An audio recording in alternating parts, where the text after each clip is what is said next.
Hi, hello, வணக்கம் மக்களே. நான் உங்கள் மதன் சேனலுக்காக. ஆ தற்போதைய அரசியல் நிலவரம் என்னன்னு உங்களுக்கு தெரியும். என்ன நடக்குங்கிறது வரைக்கும் தெரியும். இதெல்லாம் நமக்கு தேவையா? அப்படின்னா, தேவையில்லாத ஆணியத்த 2 பேரும் புடுங்கிட்டு இருக்காங்க. ஏடிஎம்கே, டிஎம்கே. எதுக்கு இந்த வார்த்தை அப்படின்னா, ஏடிஎம்கேக்கு டிஎம்கே ஆகாது, டிஎம்கேக்கு ஏடிஎம்கே ஆகாது. ஆனா 2 பேத்துக்குமே இப்ப டிவிக்கு ஆகாதுங்கிற மாரி ஆயிடுச்சு. What bro? It's very wrong bro. முதல்ல ஒரு விஷயம் புரிஞ்சுக்கோங்க. பவர்ஃபுல் 75 வருஷம் கட்சிய, 55 வருஷம் அதிமுக கட்சிய தரமட்டமாக்கி 2.25 வருஷத்துல முன்னாடி நின்னுட்டு இருக்காரு எங்க தளபதி.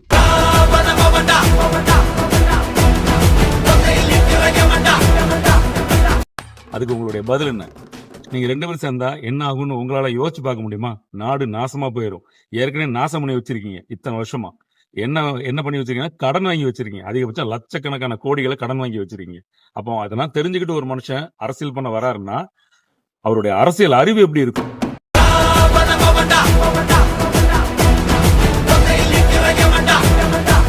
பின்னாடி எத்தனை ஐபிஎஸ் எத்தனை ஐஏஎஸ் உள்ள கொண்டு வராரு, எத்தனை ஐஆர்எஸ் உள்ள கொண்டு வராரு. என்ன காரணம்னா நாடு நல்லா இருக்கணும்.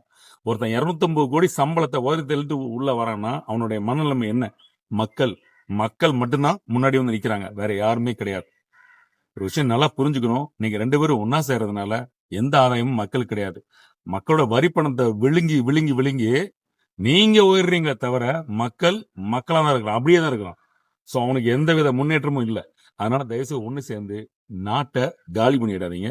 நீங்க ஒண்ணு சேராம இருக்கிறது மட்டும்தான் நம்ம மக்களுக்கு நல்லது. நீங்க ஒண்ணு சேர்ந்தீங்கன்னா கண்டிப்பா மக்கள் அதல பாதாள படுகொலியில் தான் போய் விழுவாங்க.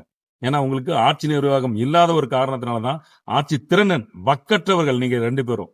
உங்க உங்க வக்கற்ற திறனுக்கு தான் ஒருத்த முதல்வர் ஆகணும்னு சொல்லி மக்கள் மாத்தி போட்டிருக்காங்க. அப்ப கூட பாத்தீங்கன்னா உங்களோட அவர் மேலதான் வாங்கியிருக்காரு. பெரும்பான்மை வர்றதுக்கு இவ்வளவு போராடிட்டு இருக்காரு. போராடி வந்துட்டாருன்னா உங்க டவுசர்கள் கிழிக்கப்படும். டிவிக்கேனா விசில், விசில்னா விஜய். நன்றி, வணக்கம்.